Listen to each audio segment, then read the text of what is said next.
Hello guys, welcome back to my channel.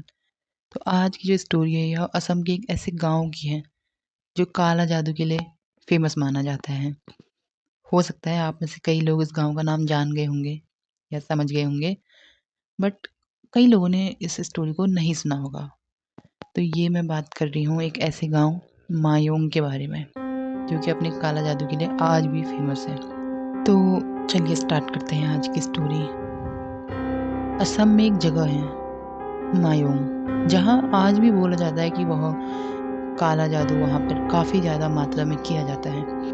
हालांकि मैं इस बात को पहले नहीं मानती थी, लेकिन जब मैंने उस गांव के बारे में काफ़ी ज़्यादा स्टोरीज सुनी तो धीरे धीरे मुझे भी थोड़ा थोड़ा यकीन होने लगा। इसी टाइप से आज की जो स्टोरी है यह एक इंसान की है जिसका नाम था विक्रम। विक्रम दिल्ली में रहने वाला एक बहुत बड़ा बिजनेसमैन था।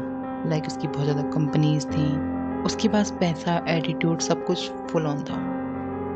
अब उसने सोचा, उसे जब मायोंग गांव के बारे में पता चला तो उसने सोचा कि एक बार चलो वहाँ जाके देखा जाए और वहाँ पर अगर हो सकता है कि मैं अपना रिजॉर्ट बना दूँ एक। तो उसने उस गांव में विजिट किया। वहाँ पहुँचते ही उसे लोगों ने बोला कि इस जगह पर मत बनाओ, ये ठीक जगह नहीं है। लेकिन विक्रम ऑब्वियसली एक शहर में रहने वाला इंसान था, बहुत बड़ा बिजनेसमैन था, उसके पास इन सब बातों के लिए टाइम नहीं था। तो उसने इन सब बातों को मजाक समझा या फिर उसने बोला कि ये सब ड्रामा है, ये 21st सेंचुरी चल रही है, आप लोग किन बातों पे विश्वास करते हैं। तो वो वहाँ से आगे बढ़ गया।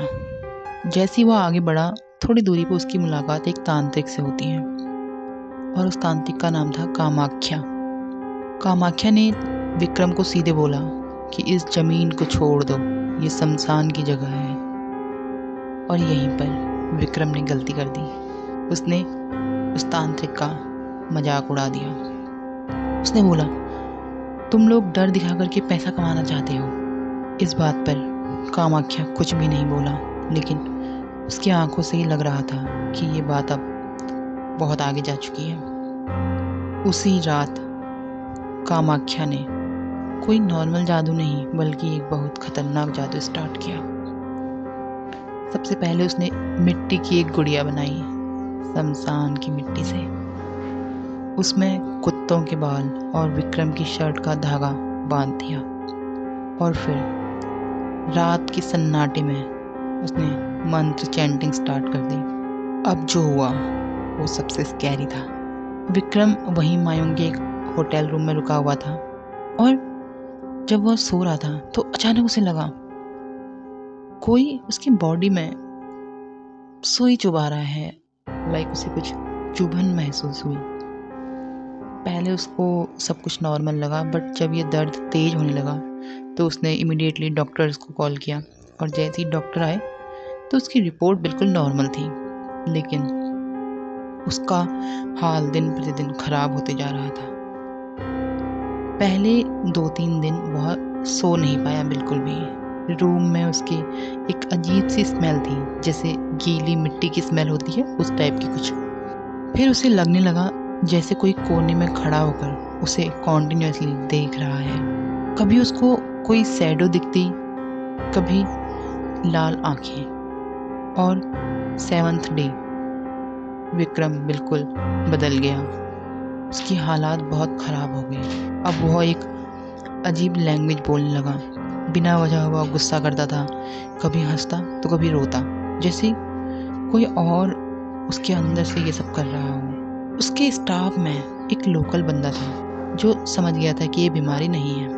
वो विक्रम को बोलता है कि तुम्हें डॉक्टर के पास नहीं बल्कि एक तांत्रिक के पास जाने की ज़रूरत है। तो जब विक्रम को एक तांत्रिक के पास ले जाया गया तो तांत्रिक ने बोला कि तुम्हारे ऊपर बहुत खतरनाक काला जादू किया गया है और जब तक इस चीज़ का कनेक्शन उस तांत्रिक से नहीं टूटेगा ये बच नहीं पाएगा।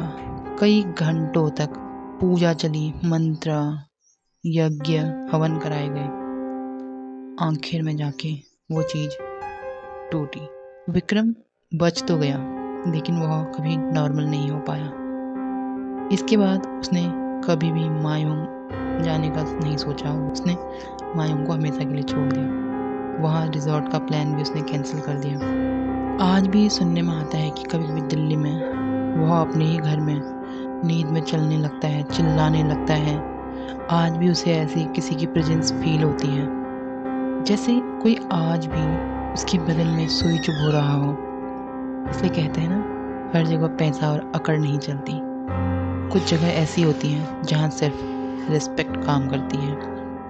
अगर इस वर्ल्ड में पॉज़िटिव एनर्जी है, तो कहीं न कहीं नेगेटिव एनर्जी भी ज़रूर एग्ज़िस्ट करती है। तो ये थी गाइज़ आज की स्टोरी। अगर आप लोगों को स्टोरी पसंद आए तो प्लीज़ मेरे चैनल को लाइक, सब्सक्राइब एंड शेयर ज़रूर करें। तो मिलते हैं नेक्स्ट वीडियो में, तब तक के लिए बाय बाय।